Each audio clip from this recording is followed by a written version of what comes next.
गई थी। तो आज की क्लास को मैं थोड़ा प्रैक्टिकल एक टेक्निक सिखाऊंगा इसके अंदर, कि उसमें आप ओके, बैठे थैंक यू। बैठे कहीं भी बैठे हुए हो और उसके बेस पर आप क्वेश्चन का आंसर कर पाओगे। और ये टेक्निक है, वॉच या घड़ी से हम किस तरीके से प्रश्नों का आंसर करेंगे। मैं इस कोर्स के अंदर तीन चीज़ें कवर करूंगा। मेन तो मेरा ये वैदिक का कोर्स है। बाकी जो मैं दो चीज़ें आपको horary using the KP and this watch technique, ये मेरी तरह से कॉम्प्लीमेंट्री हैं। तो वैदिक का मैं कराऊंगा। तो मैंने लास्ट क्लास में राशियाँ वगैरह आपको बताई थी, तो अभी उसमें उसी तरीके की चीज़ चलेंगी अभी एक दो क्लासेस में। तो बीच में मैं आज एक वॉच से रिलेटेड मैं आपको बताऊंगा कि आप कैसे प्रेडिक्शन कर पाएंगे हैंड टू हैंड। अभी आपके पास कोई पर्सन है, आप बैठे हैं और आप अपने मन के अंदर कैलकुलेट करके उसको बता दो कि उसका काम होगा या नहीं होगा। तो आपने देखा होगा कि बहुत जो महान साधु महात्मा होते हैं, संत होते हैं, तो उनके पास हम जाते हैं तो वो कहते हैं हाँ बेटा तेरा काम हो जाएगा, और काम हो जाता है। तो वो भी कोई ना कोई टेक्निक यूज़ करते हैं, उसमें वो घड़ी पल की टेक्निक यूज़ करते हैं। मैं आपको प्रैक्टिकल बता रहा हूँ ये। उनको काउंटेड होता है घड़ी पल क्या चल रहा है इस समय पर, उसके बेस पे वो बता देते हैं कि आपका काम होगा या डिफ़िकल्टी से होगा या नहीं होगा। तीनों चीज़ें वो देखते हैं। तो आप वो संत बनने वाले हो अभी थोड़ी देर के बाद, कि आप उस व्यक्ति को बताओगे कि आपका काम होगा या नहीं होगा, और होगा तो कब होगा। ठीक है, आप बैठे बैठे अभी सामने बैठे हो, और ये केवल वॉच में जो टाइम है उस पर बेस टेक्निक है कि आपके पास क्वेश्चन आया, आपने घड़ी देखनी है और उस घड़ी को किस तरीके से यूटिलाइज करेंगे वो मैं यहाँ पर बताऊंगा। फिर दूसरी बात, प्रश्न में मैं आपको पहले से ही क्लैरिफाई कर देता हूँ। यदि आप प्रश्न एस्ट्रोलॉजी करते हो, ये मेरे पास कई सारे क्वेश्चन आ चुके हैं पिछली क्लास से अभी तक। तो प्रश्न एस्ट्रोलॉजी यदि आप पूजा पाठ ना करते हो तो ना करें। प्रश्न में क्या होता है कि आपके अपने कर्मास खर्च होते हैं। जब भी हम प्रश्न का आंसर करते हैं तो एस्ट्रोलॉजर के खुद के कर्मास खर्च होते हैं। तो मेरे पास एक पर्सन ने क्वेश्चन पूछा था, एक क्या बल्कि दो लोगों ने, कि हम क्या कर सकते हैं। तो उसका मैं आपको आंसर बता रहा हूँ कि आप जब भी, वैसे तो सभी तरीके की एस्ट्रोलॉजी और वास्तु वगैरह करते हैं, तो आप क्या करें कि एक रक्षा सूत्र बांध कर रखें अपने राइट हैंड पर। रक्षा सूत्र वही होता है जिसे हम रोली या मोली बोलते हैं। जब हम किसी की भी पूजा करते हैं तो जो हाथ में मोली बांधते हैं वही रक्षा सूत्र है। वो रक्षा सूत्र हमेशा बांध कर रखें, और उसको आप पीरियडिकली चेंज भी कर सकते हैं। और ईश्वर का जरूर, प्रश्न कुंडली के बारे में मैंने लास्ट क्लास में भी बताया था, फिर बता रहा हूँ कि आप प्रश्न कुंडली का यदि यूज़ कर रहे हैं तो आप गणेश जी के कम से कम 108 बार मंत्र जरूर पढ़ें एक दिन के अंदर। ओम गण गणपते नमः बोल सकते हैं आप 108 टाइम डेली। और प्रश्न कुंडली जब भी आप देखते हैं उससे पहले भी याद करें, उसके बाद भी याद करें। तो वो आपका एक तो प्रश्न कुंडली, क्योंकि आपके जजमेंट पर बेस्ड है, इसके कोई रूल नहीं है सटीक। आपका जजमेंट सही है, ईश्वर आपका साथ दे रहा है, यूनिवर्स आपका साथ दे रहा है, तो आपका एनालिसिस सही जाएगा। और यदि वो साथ नहीं दे रहा है तो आप कुछ भी कर लीजिए, आपकी प्रेडिक्शन है वो बिल्कुल गलत जाएगी। और प्रश्न कुंडली का एक और नियम मैं बता देता हूँ आपको। आप कभी भी रास्ता चलते हैं किसी को भी प्रश्न कुंडली का आंसर नहीं दोगे। आप प्रॉपरली प्लेस्ड हो, प्रॉपर माइंड में हो। वैसे तो हर तरह की एस्ट्रोलॉजी का नियम है, पर भी प्रश्न कुंडली के कुछ खास नियम है कि आप प्रॉपरली प्लेस्ड हो, प्रॉपर माइंड में हो। ये नहीं कि आपको कोई इंसिस्ट कर रहा है, यार दोस्त रिश्तेदार या कोई स्टूडेंट आपको कह रहा है नहीं नहीं जी अभी बता दो ये मेरे साथ ये हो गया, और रात्रि में कभी ना देखें। अर्जेंट प्रश्न ना हो तो सनसेट के बाद एस्ट्रोलॉजी वर्क नहीं करती। तो आपको बहुत ही अर्जेंसी है कि भाई अब तो ये देखना ही पड़ेगा, कोई ऐसी जीवन मरण की स्थिति आ गई और आपसे कोई पूछ रहा है तो बात अलग है, अदरवाइज आप दिन में ही देखें। मतलब सनराइज होना चाहिए, चंद्रमा की लाइट के अंदर आपका प्रश्न एस्ट्रोलॉजी का आंसर करेक्ट नहीं जाता, क्योंकि वो और चीज़ों पर भी डिपेंड करता है। देखिए कैसे डिपेंड करता है। अभी आपके पास प्रश्न है, मैं एस्ट्रोलॉजी से रिलेटेड ही बातें बता रहा हूँ जो जरूरी है, क्योंकि बाद में मैं ये डिस्कस नहीं करूँगा। आपसे कोई चाइल्ड से रिलेटेड प्रश्न आया, बच्चा होगा नहीं होगा, आपके कानों में बच्चे की कलकारी सुनाई देगी उस समय पर। आपको कोई कुंडली देखने की जरूरत नहीं है, उसका 100% बच्चा होगा।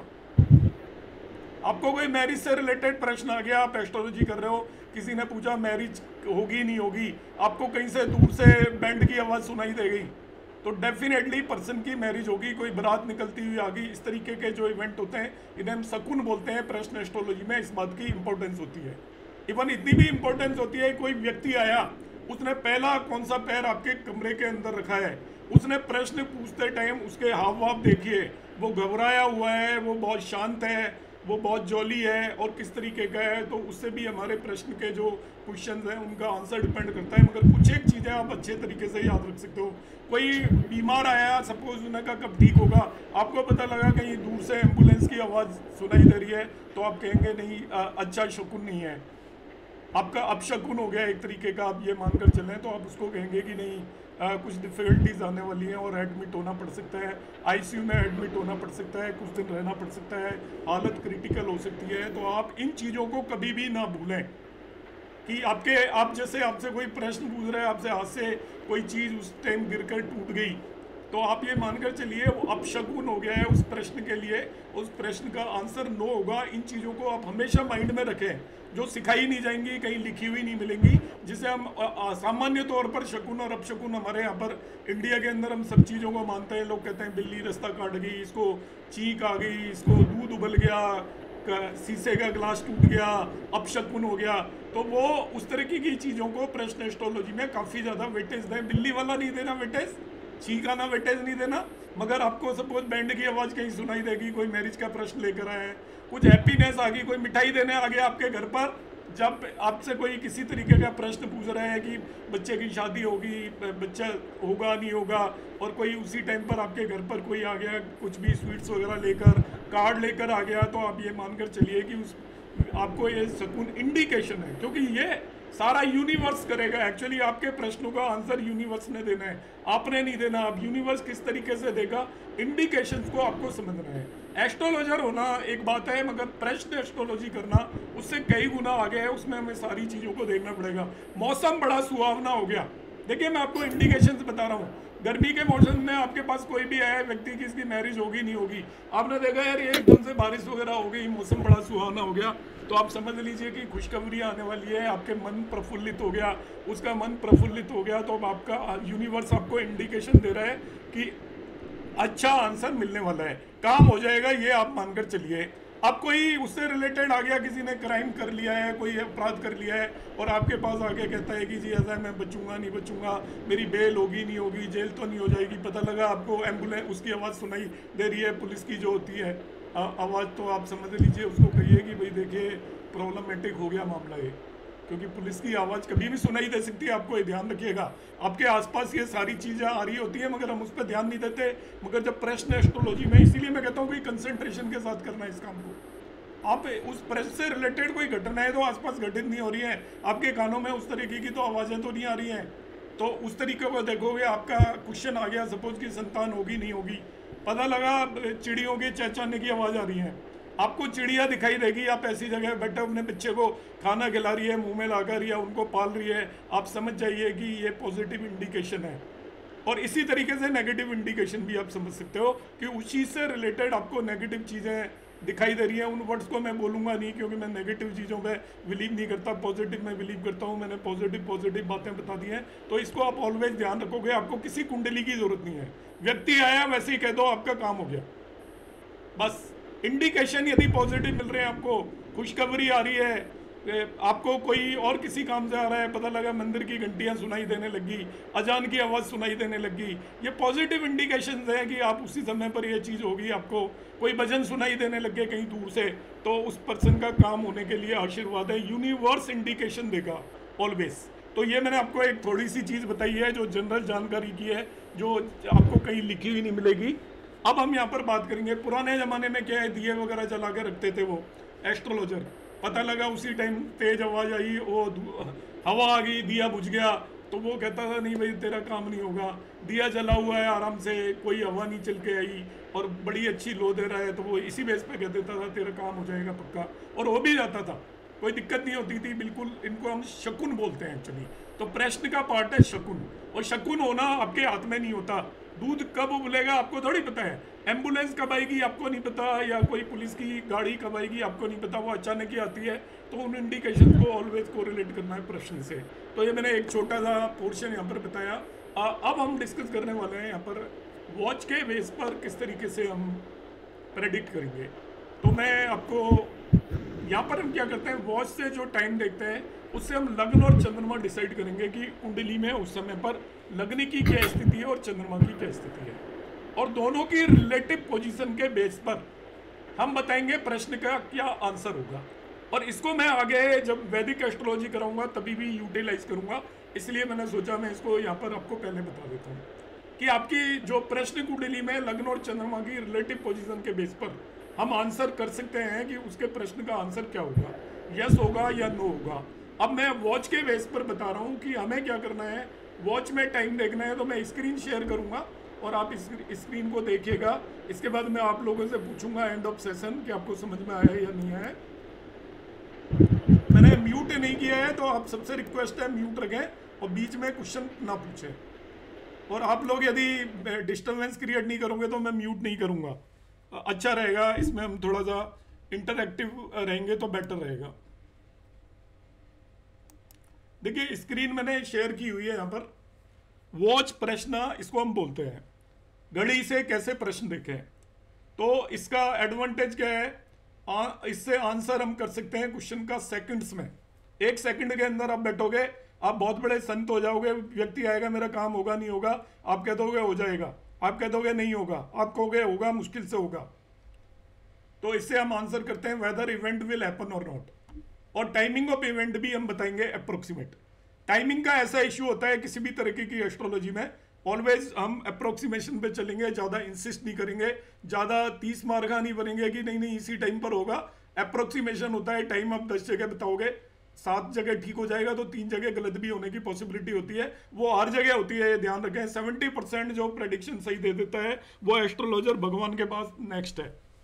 और सामान्य तौर पर जो महान एस्ट्रोलॉजर होते हैं उनकी प्रेडिक्शन भी 50% टाइम के केस में 50% से ज़्यादा सही नहीं जाती, और जो नॉर्मल एस्ट्रोलॉजर होते हैं उनकी 20-30% ही सही जाती हैं, और बाकी सब तुक्केबाजी होती है कि हम केवल तुक्केबाजी से हमने कुछ बोला वो हो गया। मगर कॉन्फिडेंस के बेस पर नॉर्मल एस्ट्रोलॉजर, आपने 10 इवेंट का टाइम दिया, 3 का सही आ गया तो आपको एस्ट्रोलॉजी आती है, 5 का आ गया तो आप एक महान एस्ट्रोलॉजर हैं, और 70% आ गया, 10 में से 7 का आ गया तो इसका मतलब आप ईश्वर के बाद आप ही सबसे बड़े एस्ट्रोलॉजर हैं। देखिए क्या होता है, हाउ टू फाइंड लग्न एंड मून। यहां पर लग्न और मून पता करेंगे बेस्ड ऑन द टाइमिंग। तो मैं आपको एक वॉच यहां पर लगाकर बता रहा हूं।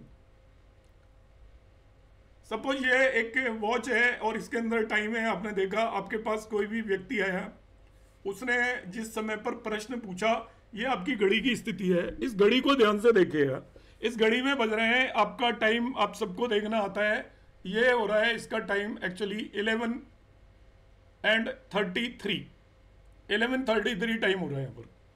इट इज 11:33, ये यहाँ पर 1:33 गलत लिख दिया गया है, तो मैं करेक्ट कर देता हूँ। इट इज 11:33, तो टाइम हो रहा है 11:33। अब यूटिलाइजेशन ऑफ टाइम मैं बताऊंगा किस तरीके से करना है आपको। इससे आप लग्न कैसे पता करोगे और मून की राशि कैसे पता करोगे। जो आवर आ रहा है 11 आवर, ये देखिए बड़ी वाली जो छोटी नीडल है ये 11 को क्रॉस कर चुकी है, 11 बज चुके हैं और 12 बजने वाले हैं। तो जो लग्न होगी, जितने बज चुके हैं उससे नेक्स्ट वाला जो भी नंबर होगा वो लग्न का साइन होगा, ये ध्यान रखना है। जैसे हम कहेंगे 11:33, 11:33 ये टाइम हो रखा है, तो जो आवर्स कंप्लीट हो चुके हैं वो 11 हो रखे हैं, उसके अंदर 1 ऐड कर दीजिए, वो आपको लग्न का साइन पता चलेगा। और यहाँ पर जो मिनट्स आ रहे हैं इसको ध्यान से देखिए, 33, तो इस वॉच के अंदर देखिए 33 मिनट के बाद कौन सा नंबर आ रहा है, उसके बाद कौन सा नंबर आ रहा है, वो मून की राशि को रिप्रेजेंट करेगा। तो यहाँ पर जो मून का साइन है, इस पर्टिकुलर जब आपके पास कोई भी प्रश्न आया 11:33 पर, तो उस कुंडली की लग्न तो 12 होगी और उसमें मून का साइन 7 होगा। लग्न आपने कैसे पता किया, जितने भी आवर्स हो चुके हैं उससे नेक्स्ट वाला आवर लग्न होगा।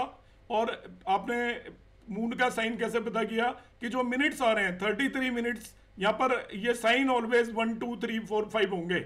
यदि आपकी मिनट आ रही है 0 से लेकर 4 तक, तो वो आप उसको 1 मान के चलोगे। फिर आपका आ रही है 5 से लेकर 9 तक, तो उसको 2 मानकर चलोगे। फिर आपका ये आ रहा है आपका 10 से लेकर 14 तक, तो उसको 3 मानकर चलोगे। तो यहाँ पर आ रही है मिनट 33, मतलब 6 और 7 के बीच में आपकी बड़ी, जिसको निडल बोलते हैं, बड़ी सुई बोलते हैं, तो आपका जो चंद्रमा का साइन हो जाएगा वो 7 हो जाएगा इसमें।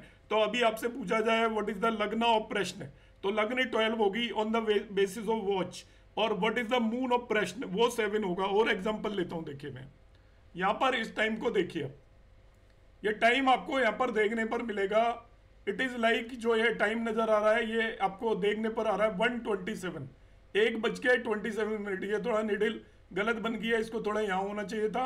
एनीवे 1 क्रॉस हो चुका है और 27 मिनट है। अब आपसे पूछा जाए लग्न क्या होगी, तो 1 क्रॉस हो चुका है, इसका मतलब लग्न नेक्स्ट वाला नंबर होगी 2, इसकी लग्न होगी टॉरस। और मून की पोजीशन कैसे देखना है कि जो आपकी मिनट हैंड है, बड़ी वाली सुई है, वो हमारा 5 और 6 के बीच में आ रहा है, तो इससे नेक्स्ट वाला नंबर 6 इसके मून का साइन होगा। तो इसको हम कहेंगे 1:27 का मतलब लग्न इज 2 एंड मून इज 6। सबसे पहले हमें सबको ये पता करना है, ये हमें आना चाहिए। और देखते हैं एग्जाम्पल, देखिए यहाँ पर एक टाइम आ रखा है, इसमें लिखा हुआ है 11:15, वो 1:15 टाइम लिखा हुआ है। तो आवर की जो निडल है 1 और 2 के बीच में है, तो जो आपका लगने का साइन होगा एक्चुअली वो 2 होगा, और मिनट की जो निडल है वो 15 पर है, मतलब 3 पर है। 3 पे भी हो तो उससे नेक्स्ट लेना है, आपको 4 लेना है। मतलब यदि वो 10 से लेकर 14 मिनट तक होता तो हम 3 लेते, और आपका 15 से लेकर 19 मिनट तक है तो उसको हम 4 लेंगे। तो इस पर्सन के बारे में अब लग्न यदि आपसे पूछा जाए तो लग्न इसकी 2 होगी, और मून यदि पूछा जाए तो मून इसका 4 साइन के अंदर होगा। तो लग्न की राशि 2 हो जाएगी और मून की राशि 4 हो जाएगी। अब ऐसे ही और भी मैं देख लेता हूं एग्जांपल्स। यहां पर आप टाइम देखिए, ये इस वॉच के अंदर यदि आपको दिखाई दे रही है तो 11:22 टाइम हो रहा है। ये थोड़ा बहुत ब्राइट नहीं है, तो 11 और 12 के बीच में है इसका आवर एंड, और मिनट एंड है 4 और 5 के बीच में। इस वक्त को कहेंगे टाइम को 11:22। तो अब आपसे लग्न पूछी जाए तो वो जो आवर एंड है उससे नेक्स्ट वाला, तो आप कहोगे लग्न 12 साइन में है। और आपसे पूछा जाए मून किस में है, तो मिनट एंड 4 और 5 के बीच में है, तो मून आपका 5 साइन में होगा। तो आपको लग्न का साइन और मून का साइन यहाँ पर पता चल जाएगा, वो रेस्पेक्टिवली हो गए आपके 12 एंड 5। तो लगने के साइन में तो कोई डाउट आपको होना ही नहीं चाहिए। सपोज कोई कहे 9:15, तो इसका मतलब आवर जितने भी बता रहा है 9:15 का मतलब lagna will be in 10 sign. Suppose वो कहता है 6:23, तो lagna will be in 7 sign. Suppose वो कहता है आपका 11:20, तो lagna will be in 12 sign. Suppose वो कहता है 4:25, तो lagna will be in the 5 sign. तो लग्न पता करने का सिंपली तरीका है, आपका जो भी टाइम हो रखा है, जो भी आवर्स आ रहे हैं टाइम में, उसमें 1 ऐड कर दीजिए, that will be the position of लग्न। मून का निकालने में क्या होता है, मिनट्स हैं, उसको आपको ध्यान रखना है कि मिनट्स जब भी आपका जिन 2 नंबरों के बीच में होंगे, मिनट की निडिल जैसे आपका 0 to 4, 12 और 1 के बीच में होगा, तो मून की पोजीशन 1 मानी जाएगी। आपकी 5 से लेकर 9 मिनट तक आ रहा है तो 2 मानी जाएगी। 9 से लेकर 10 से लेकर आपका 14 मिनट तक आ रहा है तो 3 मानी जाएगी। जिसके भी बीच में ये निडिल लाई कर रही है वहां पर जो ग्रेटर नंबर है वो मून की पोजीशन मानी जाएगी। तो इस तरीके से जो पहला काम होता है, अब ये क्वेश्चन जब हम करेंगे हमें 1 सेकंड लगेगी इसमें प्रेडिक्शन देने में। मैं बताऊंगा अभी आपको कि सपोज टाइम हो रखा है 11:22, आपने देखा 11:22, अभी मैं टाइम देख रहा हूं मेरी वॉच में हो रहा है 8:56, 5-7 मिनट आ गए 8:56। तो 8:56 में मैं कहूंगा लग्न की पोजीशन हो गई 9, और 56 जो आएगा 11 और 12 के बीच में आएगा। 56 मिनट जब मैं वॉच में जाऊंगा तो 11 और 12 के बीच में आएगा, तो मून की पोजीशन 12 होगी। तो लग्न की पोजीशन यहाँ पर 12 आपका 8 है, तो लग्न की पोजीशन 9 हो जाएगी। 8:56 का मतलब लग्न इज 9, और 56 का मतलब जो मिनट है वो आपका 11 और 12 के बीच में है। इसका मतलब लग्न 9 है और मून की पोजीशन 12 साइन में है। इस तरीके से हमें लग्न और मून का साइन मालूम करना है। आप लोगों में से किसी को नहीं समझ में आया हो तो यू कैन आस्क, आप रेज करिए हैंड यदि किसी को नहीं क्लियर हुआ हो तो। किसी ने भी रेज नहीं किया हैंड, वेरी गुड। हाँ हाँ नीलम मैम। सर जब सेकंड्स की सुई जैसे 3 पे है, सेकंड छोड़ दो, तो हम उसको 4 ही लेंगे। सेकंड छोड़ दो, minute and our and minute, केवल 2 निडिल्स का आपको पता करना है। नहीं, मिनट की ही बात कर रही हूँ। मिनट अगर 3 पे है सुई, 15 तो मिनट 4 लोगे, 4 लेना। अगली वाली फुल मतलब हाँ, जैसे कम है फिर तो वहां पहुंचना ही है, अगर पूरे है तो आगे जाना है। वो जहां पर नेक्स्ट जाएगा उसको लेना है हमेशा। आवर एंड में भी ये नियम है और मिनट एंड में भी ये नियम है कि वो पूरे किस नंबर पर जाएगा चल के थोड़ी देर बाद, मतलब वो किसकी तरफ जा रहा है उसको लेना है, जहां पर है उसे नहीं लेना। तो ये हम ओके दो ओके, चीजें थैंक पता यू कर लेंगे। तो इससे आपको क्या होगा, आप कोई भी टाइम दिया, देखिए मैं कह रहा हूँ एक सेकंड में प्रेडिक्शन कैसे देंगे। सपोज मैंने टाइम बोल दिया आपका 6:23, तो आप कहोगे लगने तो 7 हो गई, और 23 का मतलब वो 4 और 5 के बीच में होगी मिनट एंड, तो मून 5 में हो गया। तो लगने 7 एंड मून 5 ये पता चल गया हमें 1 मिनट के अंदर। क्लियर है? अभी सपोज हमने कहा टाइम 3:37 इट मींस लगना इज 4, और 37 का मतलब वो 35 और 40 के बीच में आएगा, इट मींस इट इज 8। तो चंद्रमा 8 साइन के अंदर हो जाएगा।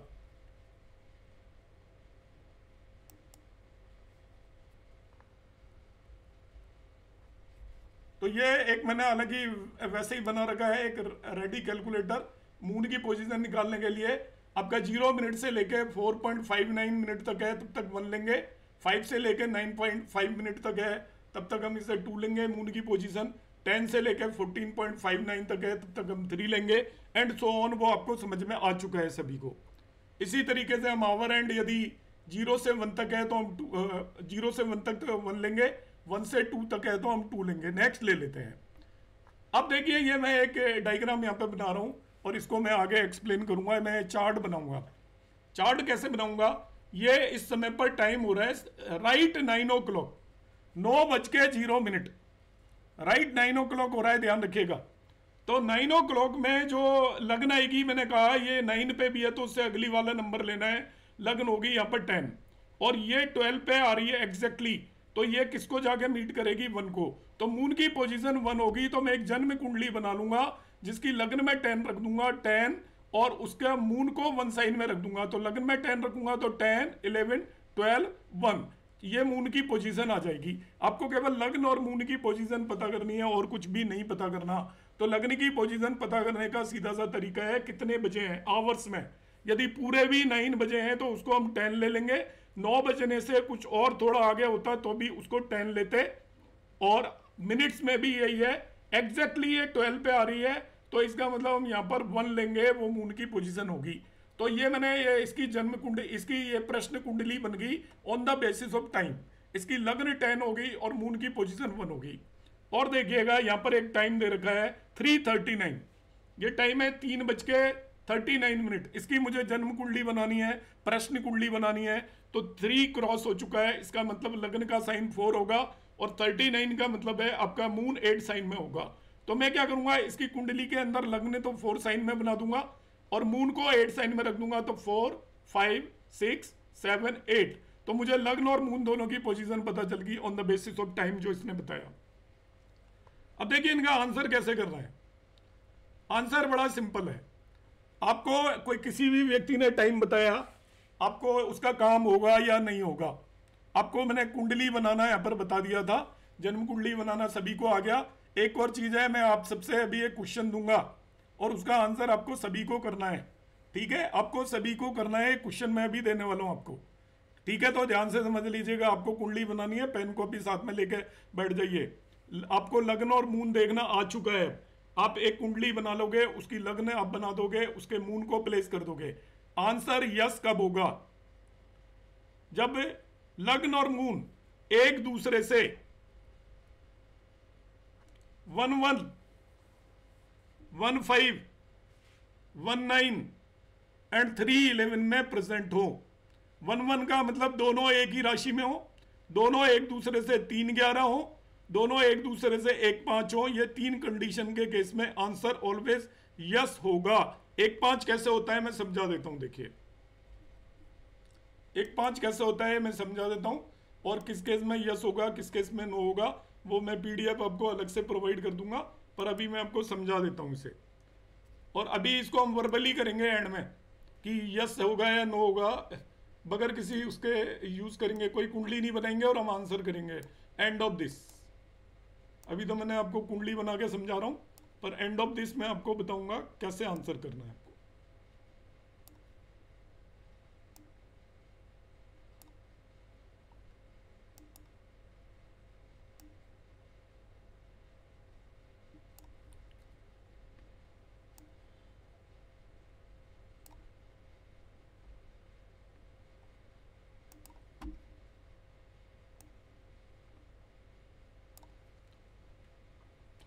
तो लग्न को तो नेचुरली हम इस जगह रखेंगे ऑलवेज, जो भी लगना ही उसे तो यहां रखना ही है ना अपने, इसमें तो कोई डाउट ही नहीं है। अब आपका सपोज मून यहां आ गया, पहला केस, या मून यहां आ गया, इन पोजीशंस को बोलते हैं 212। इन पोजीशंस को क्या बोलते हैं? 212। चंद्रमा और लग्न एक दूसरे से 212 में। अब लग्न से स्टार्ट करोगे तो मून से 12 में लग्न हो गया, और लग्न से सेकंड में आपका चंद्रमा होगा। यहां पे आप देखोगे तो मून से सेकंड में लग्न है और लग्न से 12th में मून है। इन्हें हम 212 पोजीशन बोलते हैं दोनों को ही। 212 पोजीशन में आपका आंसर नो होगा ऑलवेज। 212 जब भी आ रहा है तो उस आंसर को हम बोलेंगे उस क्वेश्चन का आंसर नो है। तो आपका अपने टाइम के बेस पे कैलकुलेट किया और आपका आंसर 212 आ रहा है, इसका मतलब आंसर नो है। मैं आपको एग्जांपल ले लेता हूं। सपोज ये टाइम हो रहा है आपका, यहां पर 212 का एग्जांपल समझाने के लिए 11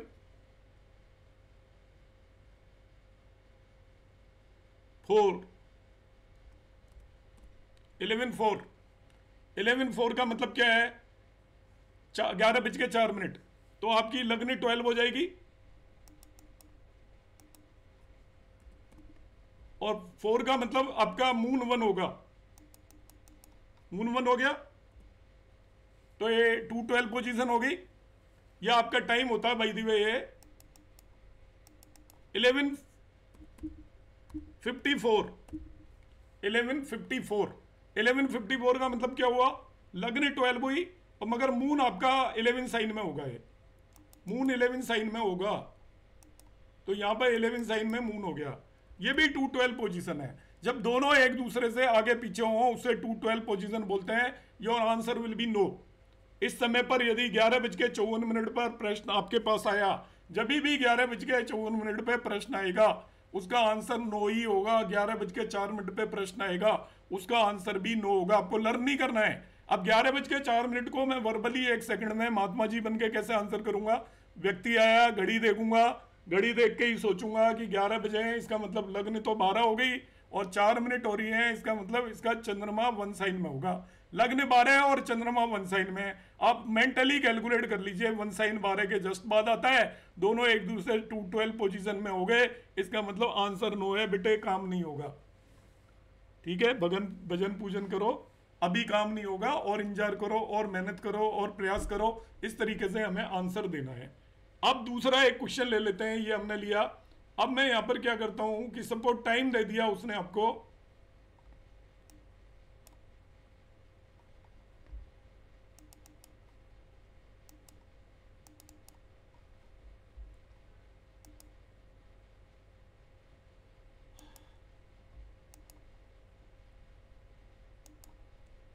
तीन कॉम्बिनेशन ऐसे हैं जिन्हें मैं एक साथ मार करूंगा। तीन कौन कौन से देखिए जिनमें आपका आंसर यस हो। ये 3 में नो होगा।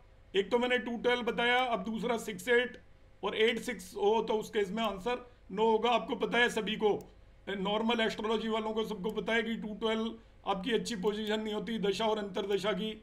इसी तरीके से आपका 68 अच्छी पोजीशन नहीं होती, 86 अच्छी पोजीशन नहीं होती। तो आपका चंद्रमा और लग्न यदि 212 में आ रहे हैं और इसके अलावा 68 में आ रहे हैं तो आपका आंसर नो होगा ऑलवेज। सपोज आपकी लग्न तो हम यहीं रखेंगे ऑलवेज, लग्न की स्थिति नहीं बदलते। लग्न यहाँ पर आ रही है, केस नंबर 1। मून यहाँ पर आ रहा है आपका बाय द वे कैलकुलेट करने पर। मून यहाँ पर आ रहा है आपका बाय द वे कैलकुलेट करने पर।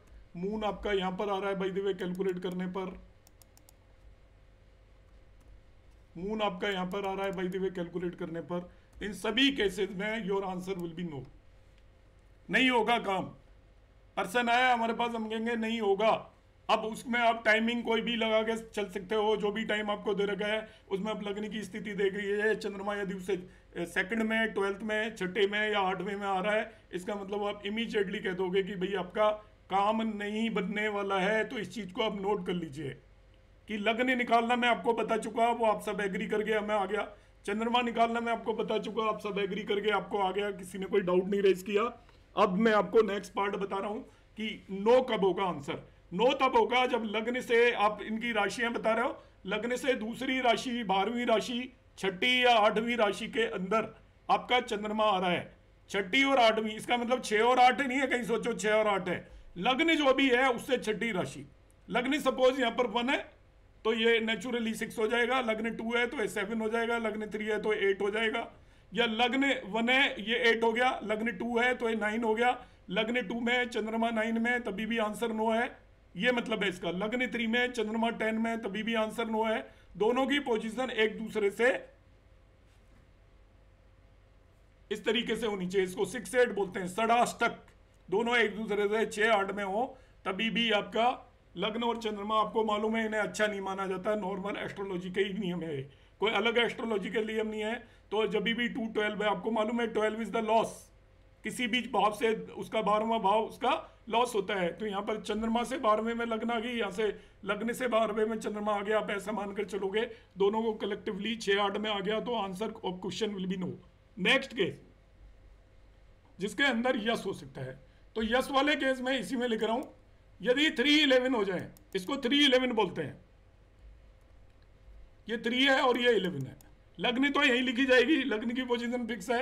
यदि मून आपका उसका 3-11 में आ जाता है, सपोज यहां पर लग्न 1 आ रही है, मून आपका 3 साइन में आ जाए, मून 11 साइन में आ जाए, तभी भी योर आंसर इज यस। अब ये यस वाले केस लिख रहा हूं मैं, या यहां पर आ जाए 5 में मून, या 9 में आ जाए, आपको वर्बली कैलकुलेट करना आना चाहिए, इन सभी भावों में आपका आंसर यस होगा। कि जब भी लग्न जिस भी राशि में है उससे आपका मून थर्ड राशि में हो जाए, आपस में भी एक दूसरे से थर्ड में होंगे, ये मून से लग्न थर्ड हो या लग्न से मून थर्ड हो, ये 3-11 पोजीशन कहलाती है। ये देखिए यहां से गिनोगे तो 1 2 3, और इससे गिनोगे तो ये 11 पे आएगा, यहां से गिनोगे तो ये 3 और इससे गिनोगे तो ये 11 आएगा, इसको 3-11 पोजीशन बोलते हैं। इसको 1-5 पोजीशन बोलते हैं, 1 2 3 4 5, और यहां से गिनोगे तो ये आपका 1-9 पोजीशन कहलाएगा, 1 2 3 4 5 6 7 8 9। ऐसे ही यहां से गिनोगे तो लग्न 5 आएगी, 1 2 3 4 5, और यहां से गिनोगे तो 9 आएगा। तो दोनों की पोजीशन रिलेटिवली 3-11 हो। 3-11 का सिंपल सा मीनिंग है कि लग्न से चंद्रमा तीसरे में हो या 11वें में हो, लग्न से चंद्रमा 5वें में हो या 9वें में हो, इन सभी प्रश्नों का आंसर यस होगा, जो आपका नॉर्मल कंसेप्ट है। नॉर्मल कंसेप्ट क्या है कि 5वां 9वां भाव आपका धर्म भाव होता है, ये त्रिकोण भाव है आपकी कुंडलियों के। तो लग्न से जब भी, और ये वैदिक एस्ट्रोलॉजी वाले भी अपने दिमाग में बड़ा बताते जाएं आपको, और कोई नहीं बताएगा, मैं इन्हें यूटिलाइज करता हूं और मैं इन्हें मानता हूं कन्फर्मली। जब भी लग्न से चंद्रमा आपका त्रिकोण स्थानों में होगा तो आपके प्रश्न का आंसर होने की, यस होने की पॉसिबिलिटी है।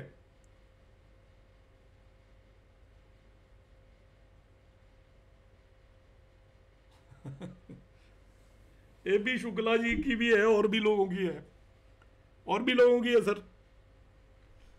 ए बी शुक्ला जी की बुक में भी है अवेलेबल, और भी बुक्स में अवेलेबल है। अब इसके अंदर नेक्स्ट क्या करेंगे हम, यदि मून 3-11 में आ जाता है आपका, तो 3-11 में आने पर भी हम क्या मानकर चलेंगे, क्वेश्चन का आंसर यस है। और ये हम जब वैदिक प्रश्न करेंगे, जब आप प्रश्न कुंडली बनाओगे उसमें भी इन चीजों को याद रखोगे, एक कॉम्बिनेशन आएगा वहां पे, 11वें भाव के अंदर यदि चंद्रमा आ जाता है तो आपके प्रश्न का आंसर ऑलवेज यस होता है। तीसरा अब आ जाता है बाकी बच गई जो पोजीशन, यदि मून यहां पर है, इसको बोलेंगे ये थर्ड पॉसिबिलिटी है। देखिए तो थर्ड पॉसिबिलिटी में हम इसका कलर चेंज कर देते हैं, ये मून यहां पर है सपोज, या मून यहां पर है, या मून यहां पर है, लग्न हमने फिक्स कर दिया है। इसका मतलब लग्न और मून एक दूसरे से 1-7 हो, अपोजिट हो, या एक दूसरे से आपके 1-4 हो, या एक दूसरे से आपका ये भी क्या कहते हैं 4-10, एक ही बात है वो, काउंट करोगे तो मतलब एक दूसरे से अपोजिट है। लग्न एंड मून एक दूसरे से अपोजिट हो जाएं, लग्न यहाँ हो मून यहाँ पर हो, लग्न यहाँ पर हो मून यहाँ पर हो, लग्न यहाँ पर हो मून यहाँ पर हो, एक दूसरे अपोजिट, चाहे लग्न आ जाए मून यहाँ पर आ जाए, उसको हम एक दूसरे से अपोजिट बोलेंगे। उस सभी केसेस में क्वेश्चन का आंसर सोच समझ के देना है। अब हम बाकी चीजें कंसिडर करेंगे कि चंद्रमा किस राशि में आ रहा है, राशि का भी रोल होगा यहाँ पर। इन केसेस में राशि का रोल नहीं था जो पहले मैंने बताए थे। आपका नो का आंसर सिंपल है कि लग्न से जब भी चंद्रमा 2, 12, 6 और 8 में बैठा है, एक दूसरे से उन्हें हम षडाष्टक या एक दूसरे से 2, 12 हो, तो आंसर इज नो। एक दूसरे से त्रिकोण में या 311 में हो तो आंसर इज यस, क्योंकि 11 विश फुलफिलमेंट होता है, 5 9 आपके त्रिकोण हाउसेज होते हैं, और एक दूसरे से जब ये केंद्र स्थानों में हो गए तो मतलब 1 7 हो गए या 4 10 हो गए, उस केस में आपका आंसर बहुत सारी चीज़ों पर डिपेंड करेगा। तब हमें सोच समझ के बोलना है, और यदि यस भी बोल रहे हो तो आप ये कहोगे कि थोड़ा डिफिकल्टी से होगा, और नो बोल रहे हो तभी भी उसमें कुछ संभावना रखोगे, ऐसा नहीं कहोगे आउटराइटली हो ही जाएगा या नहीं होगा। मतलब ये बीच की स्थिति होगी आपकी कि ये हो भी सकता है और नहीं भी हो सकता है, तो आप क्लियर कट कोई भी आंसर नहीं करोगे। तो ऐसी स्थिति बहुत सारे केसेस में होती है। तो ये 3 तरह की यहाँ पर पॉसिबिलिटीज़ हैं। तो हम किसी भी समय पर कोई भी कुंडली में इस तरीके से आंसर कर सकते हैं। अब देखिए मैं एक ऐसे ही टाइम ले लेता हूँ। अब हमारा टाइम हो चुका है, मेरी वॉच में 9 बज के हो रहे हैं आपके 16 मिनट, थोड़ा फास्ट है। तो 9:16 पर यदि किसी पर्सन का क्वेश्चन आया कुछ भी 9:16 पर कि भाई इंडिया पाकिस्तान वॉर होगा क्या, अब ये टेस्टिंग पर्पज से इनका आंसर सही नहीं आएगा, ध्यान रखना। बिकॉज प्रश्न is never use for the testing purpose. आप अपनी प्रैक्टिस के लिए जो मर्जी करें, मगर आंसर करेक्ट जब आएगा जब क्वेश्चन जो लेकर आ रहा है उसके मन में कंसर्न होना चाहिए, उसको उसकी जिज्ञासा होनी चाहिए पूरी तरीके से, और वो आपको चेक करने के लिए पूछ रहा है, आप चेक करने के लिए कर रहे हो, तो उसका आंसर करेक्ट नहीं आएगा। आ भी सकता है मगर वो एस्ट्रोलॉजिकली उसका कोई लॉजिक नहीं है, क्योंकि यस और नो में तो आप वैसे भी कुछ बोल दोगे तो करेक्ट होने की पॉसिबिलिटी हो जाती है। मगर हमारी एस्ट्रोलॉजी ये कहती है कि आपने इसका आंसर तभी करना है जब व्यक्ति वो बहुत परेशान होकर लेकर आए, और ये टेस्टिंग पर्पस के लिए एस्ट्रोलॉजी होती भी नहीं है। यह नहीं कि मैं एस्ट्रोलॉजर हूँ, मेरे पास जो भी आया तो उसने आने के बाद कि मैं एस्ट्रोलॉजी करता हूँ तो 4 क्वेश्चन निकाल लिए और पूछने लग गया, उनका आंसर सही नहीं आएगा। अब 9:16 पर मैं देखूंगा तो आपको जैसे मैंने बताया था लग्न 10 हो गई, तो लग्न यहाँ 10 लिख दो आप, ये लग्न बना दिया मैंने 10, और 16 का मतलब 4 साइन में आपका मून हो गया ये इस समय पर, ये 4 साइन, वो सॉरी, तो 4 साइन होगा यहाँ पर। 16 का मतलब 1 2 11 12 1 2 3 4। तो अब इसमें मैं कहूंगा कि भाई ये कुछ नहीं कह सकता। देखिए इंडिया पाकिस्तान युद्ध हो गया क्या, कुछ नहीं पता, हो भी सकता है और नहीं भी हो सकता, सर्टेनली कुछ भी नहीं कहा जा सकता। इस क्वेश्चन का आंसर हम इस तरीके से कहेंगे। हम देखते हैं कि भाई एक क्वेश्चन लिया मैंने और अभी ये टाइम बदल गया। सपोज ये क्वेश्चन का टाइम होता लेट अस से 6:37। अब हम ये देखते हैं 6:37 पर कोई भी एक क्वेश्चन हम देखते हैं कि क्या देखते हैं 6:37 पे इंडिया का कोई विमान, जो ये न्यूज चल रही है राफेल को पाकिस्तान ने डिस्ट्रॉय किया है या नहीं किया है, इस क्वेश्चन का हमें आंसर देखना है, क्योंकि हमें नहीं पता किया है या नहीं किया है। 6:37 टाइम ले लिया तो लग्न हो गई 7, तो लग्न को मैंने यहाँ पे 7 लिख दिया। देखिए रेड कलर से ले लेता हूँ, लग्न 7 होगी, और 37 का मतलब ये आएगा 8, तो 8 के अंदर आ गया। आंसर इज नो, नहीं किया है। इस तरीके से हम प्रेडिक्ट कर सकते हैं, ठीक है। राफेल को नहीं किया है, किसी और को कर दिया होगा। तो 7 8 in this way we can answer. अब आप लोगों के किसी की कोई भी क्वेरीज है तो सबसे पहले बोलूँगा, इसके बाद मैं टाइमिंग बताने की कोशिश करूँगा इसमें हम किस तरीके से करते हैं कि इवेंट कब होगा। जी Madhavi ma'am,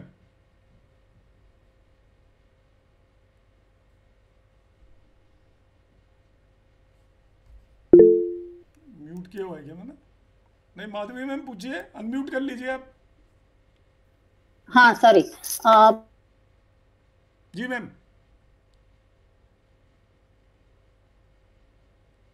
Finished listening to the question, right? Sorry आपकी पूरी That फिर से रिपीट करिए।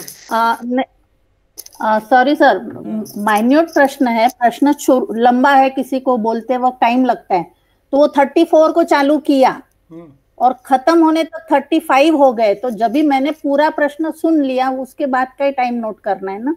नहीं, इसमें एक्चुअली क्या है कि आप उतना बड़ा क्वेश्चन नहीं लोगे, उसको पहले ही बोलिए क्या क्वेश्चन उसने फ्रेम करना है, और क्वेश्चन का नेचर यस और नो फॉर्म में होना चाहिए, डिस्क्रिप्टिव क्वेश्चन नहीं होना चाहिए। वो चालू करता है तभी जो पॉइंट, वो पॉइंट का टाइम लेना है। हाँ बिल्कुल बिल्कुल, जब चालू कर रहा है मतलब जब उसके माइंड के अंदर प्रश्न आया, एक्चुअली वही टाइम लेना है। हाँ okay okay, thank you sir. Neelam Bhardwaj में।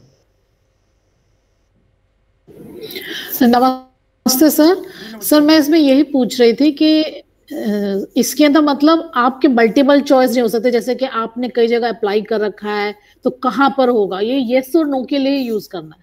नहीं, वो फिर एक अलग टेक्निक है, तो मैं आपको एक्सप्लेन कर दूंगा। मल्टीपल जैसे एनएसआरडी थ्योरी बोलते हैं, it is based on the KP astrology and numerology. यहाँ पे उसका आंसर नहीं पता चलेगा कि 4 चॉइस दे रखी है तो कहाँ पे होगा, वो उसके लिए नहीं है। This is only for yes and no. Yes और no. Yes, okay sir, okay, thank you. प्रश्न का ज्यादा यूज भी यस और नो में ही होता है। प्रश्न में हम बहुत ज्यादा डिटेलिंग में नहीं जा सकते क्योंकि फिर हमें जन्म कुंडली की रिक्वायरमेंट होती है। प्रश्न कुंडली से मिक्स करके हम आंसर कर सकते हैं। ज्योति कृष्णन मैम,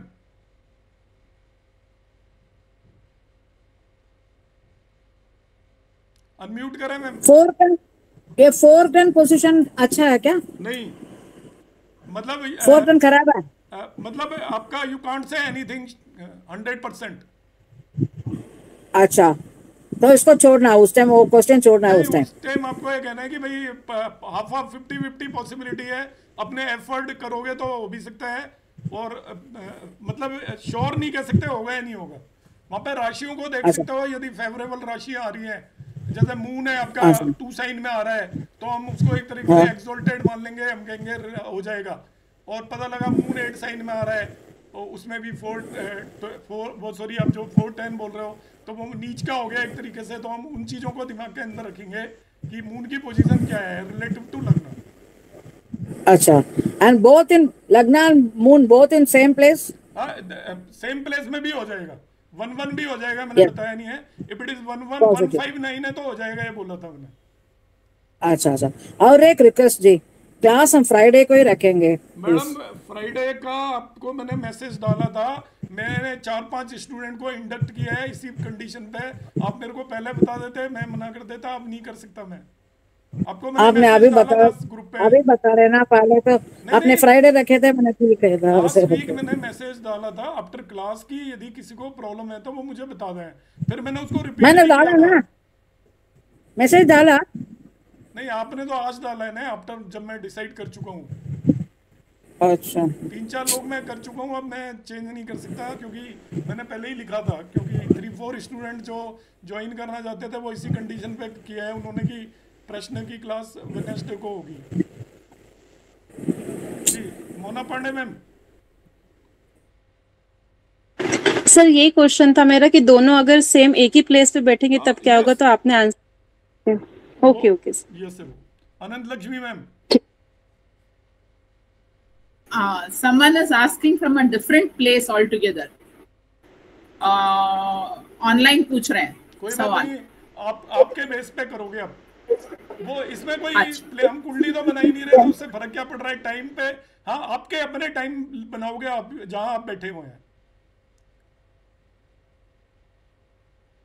आप अपनी वॉच देखोगे ना, उसकी नहीं देखोगे, तो अपनी वॉच के बेस पे करोगे आप। नीलम मैम।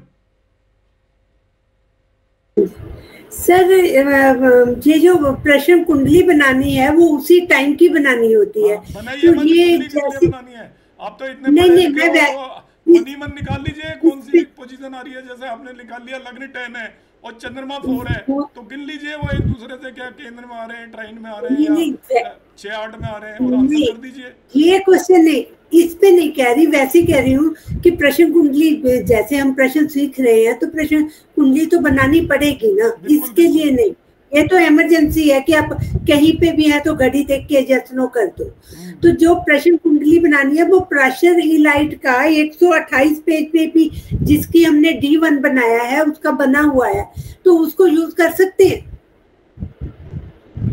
नहीं, मतलब आप प्रश्न कुंडली उस समय की बनाओगे ना जब प्रश्न पूछा गया आपसे। हाँ जी, अगर प्राश्री लाइट में जाते हैं तो 128 पेज पे प्रश्न करके बनी हुई है ये कुंडली। नहीं, 128 पे क्यों जाइए, उसी टाइम आप न्यू कुंडली क्रिएट करिए।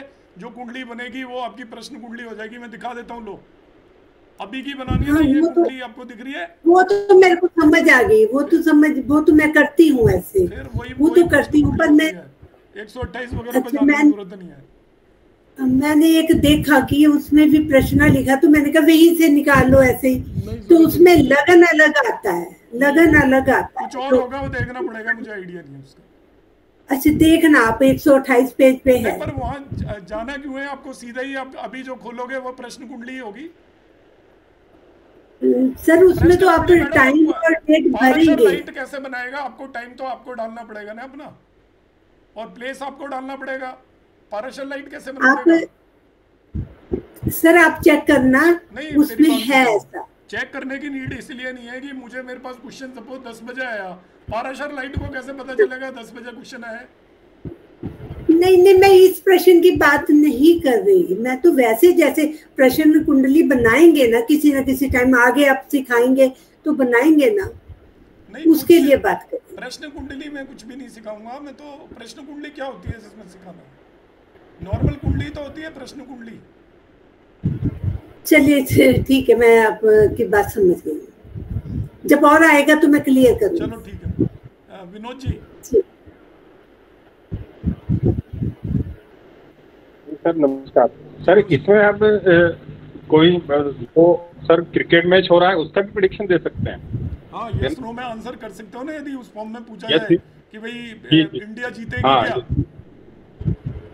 जी जी जी। और कोई अगर कोई होना चाहिए जी, और फिर तो सर हम इसमें वो भी कर सकते हैं, पॉलिटिक्स से रिलेटेड क्वेश्चन भी जितने भी यस या नो हैं वो सब कह सकते हैं। पॉलिटिक्स में थोड़ा अपना वो भी लेना होता है, कॉमन सेंस की। पता चला 10 कैंडिडेट खड़े हो गए और एक इंडिपेंडेंट जिसको 50 भी वोट नहीं मिलने वाले वो भी आगे पूछ लेंगे 4 जने, तो किसी न किसी का यस निकल जाएगा ना।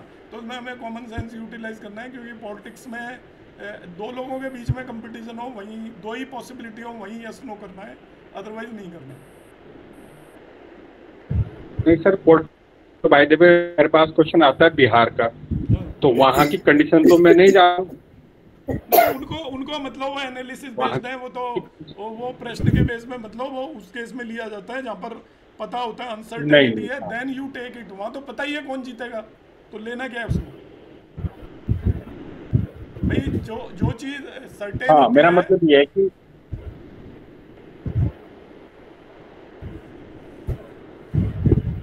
एस्ट्रोलॉजी को यूटिलाइज हमें वहाँ पे करना है जहाँ पे अनसर्टेनिटी है, जहाँ पर आपको पता है, और उन चीज़ों में आप कैसे आंसर करोगे। वहाँ मालूम है कि भाई ये इस पार्टी का बहुत स्ट्रॉन्ग पार्टी है और ये इसने इलेक्शन जीतना है, प्रश्न हम लगाएंगे किस लिए? वो तो फिर आप गलत प्रूफ होगे जी। ये जिसमें आपको 50-50 चांस हैं, जिसमें पॉसिबिलिटी है कि मैं एक इंटरव्यू देने गया और मुझे लगता है कि मैं हो भी जाऊंगा। कंसर्न तो तभी होगी ना व्यक्ति को, तब वो कंसर्न नहीं होगा जब उसको पता होगा कि पक्का मेरा तो होना ही है, इतना अच्छा एग्जाम आया है, तो एस्ट्रोलॉजर के पास आएगा ही नहीं। और उसको पता है कि मेरा तो होना ही नहीं है, खराब एग्जाम हुआ है, तभी भी नहीं आएगा। एस्ट्रोलॉजर के पास वो आएगा जब उसकी बीच की स्थिति है कि पेपर उसको ऐसा लग रहा है कि हो भी सकता है और नहीं भी हो सकता है, और बहुत चिंता होगी मन के अंदर कि तब वो सोचेगा कि मैं एस्ट्रोलॉजर की कंसल्टेंसी ले लेता हूँ कि क्या पॉसिबिलिटी है, तभी हमारा वो काम भी करेगा। मगर जिसमें वो शॉर्ट है या इस तरीके की जो चीज़ें हैं उनमें फिर लगाने का हमें खुद ही नहीं लगाना चाहिए, चाहे वो करे या ना करे जी। अब जैसे देखो 2 कैंडिडेट खड़े हैं, मैं आपको एग्जाम्पल के लिए बता रहा हूँ कि लेटेस्ट से नरेंद्र मोदी इलेक्शन लड़ रहा है, उसके खिलाफ XYZ लड़ रहा है। अब ये क्वेश्चन आया है कि वो XYZ जीतेगा या हारेगा, तो लगाना अपने आप में एक थोड़ा वो है कि ऑलरेडी जो चीज़ है एक तरीके से 90% तो श्योर ही है कि इसी ने ही जीतना है, फिर हम क्वेश्चन नहीं लगाएंगे, हम ऐसी चीज़ों में लगाएंगे जो बहुत अनसर्टेन है। क्रिकेट मैच में लगा सकते हो, बिकॉज कुछ भी पक्का नहीं है कौन जीतेगा हारेगा, तब हम लगा सकते हैं कि भाई इंडिया विन करेगी या हारेगी, क्योंकि वहाँ पे कोई भी हार या जीत सकता है। तो उस केस में इन चीज़ों को हमें यूटिलाइज करना है। चलो, और किसी का क्वेश्चन तो नहीं है? जी सर।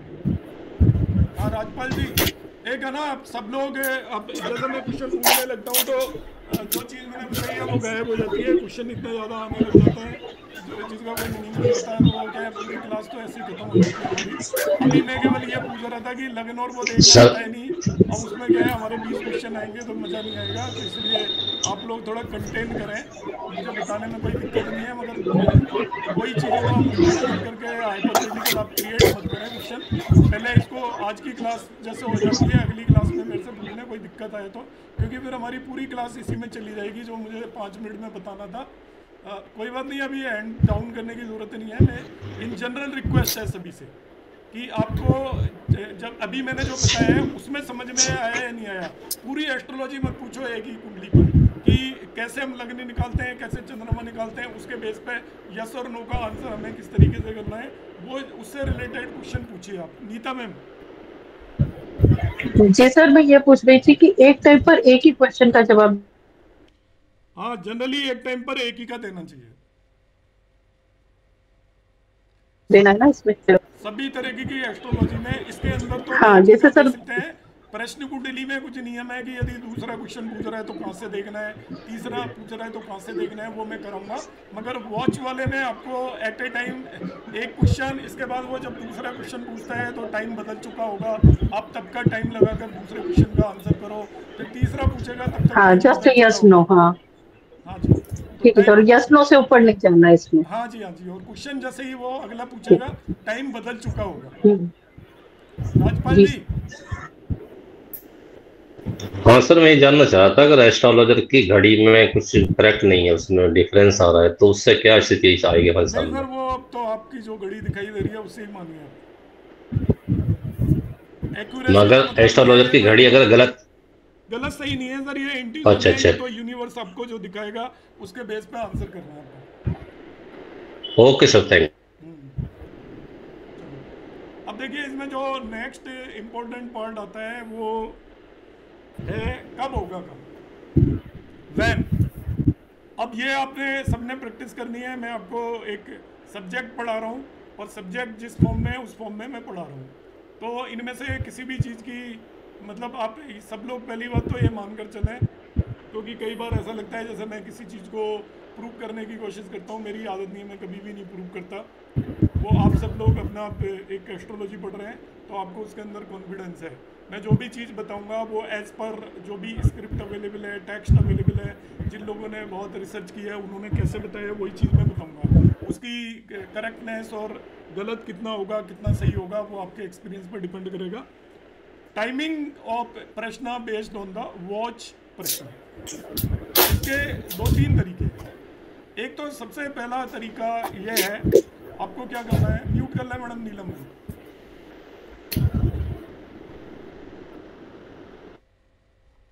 सभी म्यूट कर लें प्लीज। अब देखिए ये डिपेंड इस बात पर करेगा टाइमिंग किस केस में होगी। बहुत केसेस में तो टाइमिंग की जरूरत ही नहीं है कि जैसे क्रिकेट मैच हो रहा है कौन जीतेगा, अब आपको टाइम तो करना नहीं है, या फिर बहुत सारे इवेंट है, इंटरव्यू में मेरा सिलेक्शन होगा नहीं होगा, आपको टाइम करना है या नहीं करना है। अब आपसे मगर कोई पूछता है हमारा रिजल्ट कैसा आएगा, पास होऊंगा नहीं होऊंगा, उसमें टाइम करने की जरूरत नहीं है। अब ऐसा क्वेश्चन आता है कि भाई ये ट्रेन आएगी, मेरा लेटर आएगा क्या। अब आपने उसमें पूछेगा कब आएगा, लेटर आएगा तो बताइए और कब आएगा ये बताइए। या मेरी तबीयत खराब हो रही है, ठीक हो जाएगी तो वो डेफिनेटली पूछेगा कब होगी ठीक। मगर नहीं होगी, आंसर नो है तो वो नहीं पूछेगा ना कब नहीं होगी ठीक। कोई बीमार है वो कहता है कोई आईसीयू में एडमिट है तो वो कहेगा ये आईसीयू से बाहर आएगा, आप यस और नो में तो आंसर करोगे, मगर इमीडिएटली उसका क्वेश्चन आ जाएगा जी कब आएगा। ठीक है, तो वॉच एस्ट्रोलॉजी के यहाँ पर 2 यूज हैं बड़े सिंपल से। पहला क्वेश्चन ये है कि जब आपको लगता है कि इवेंट आज ही की डेट में नहीं होने वाला है, क्वेश्चन को अपने एस्ट्रोलॉजर को असेस करना है अपने माइंड से कि इसकी जो पीरियड है कितना हो सकता है, इसका ड्यूरेशन कितना हो सकता है, कि पर्सन का कोई भी काम है, अब जैसे रिजल्ट कब आएगा या कोई लेटर कब आएगा, इस बात की पॉसिबिलिटी है, वो वेट कर रहा है अगले 2-3 दिन में कभी भी आ सकता है। तो पहले आप देखोगे क्या ये लेटर आएगा, क्या वो पर्टिकुलर पर्सन आएगा, क्या हमारे घर मिलने आएगा या नहीं आएगा, कई दिन से हम उसका इंतजार कर रहे हैं। तो आपने क्वेश्चन पूछा यस। अब आप ध्यान रखिएगा कि वो इवेंट होगा एज पर दिस एस्ट्रोलॉजी में बता रहा हूं, जब भी मून राशि परिवर्तित करेगा। यदि वो इवेंट 2-1 दिन में होने की पॉसिबिलिटी है, या आपको अंदाजा लगाना है कि उस इवेंट की ड्यूरेशन क्या हो सकती है, उस पर्सन से भी पूछना है कि कितने दिन में आप एक्सपेक्ट कर रहे हो, वो कहता है कि आजकल में हो जाना चाहिए, तो आप ध्यान रखिए कि आप चंद्रमा की वो देख लीजिए साइन, मून साइन देखिए। जब आपसे प्रश्न पूछा गया है और आप देखिए मून कब अपना साइन बदलने वाला है, आप उसे वक्त दे दीजिए, उस समय पर वो इवेंट हो जाएगा। यदि वो 1-2 दिन के अंदर होने वाला है, एज पर प्रश्न एस्ट्रोलॉजी जब भी मून साइन परिवर्तित करेगा तब इवेंट हो जाएगा। दूसरा तरीका यह होता है कि आपको मालूम है कि आज ही होना है, ये कंफर्म है, आज ही होना है, ये कंफर्म है। कब होगा ये क्वेश्चन आपसे पूछा जाएगा कि ये लेटर आना है और वो चल दिया है, वो जैसे हमारा अमेजोन वगैरह से डिलीवरी आती है और वो डिलीवरी बॉय पहले ही आपके पास मैसेज आ जाता है कि वो निकल चुका है और सुबह 9 बजे से रात को 10 बजे तक आएगा। बहुत ज़्यादा इंतजार कर रहे हो, आपको कहीं जाना है, सपोज आपने कोई शू मंगाए हैं, कोई ड्रेस मंगाई है और आपको कहीं मैरिज में जाना है, किसी फंक्शन में जाना है, तो आपसे वो पूछता है कि आज आएगा क्या, हालांकि उसे पता है आपने कहा आएगा। अब वो ये भी कहता है आज आएगा मगर मुझे आप टाइम बताइए कब आएगा। तब आप क्या करेंगे, उसके अंदर अभी जो हम लग्न निकाल रहे थे ध्यान से समझिएगा, जैसे हमने निकाला 9:12, तो आप देखोगे कि 9:12 का मतलब लग्न हो गई 3 और 12 मिनट का मतलब हो गया चंद्रमा आपका आ गया 3 में।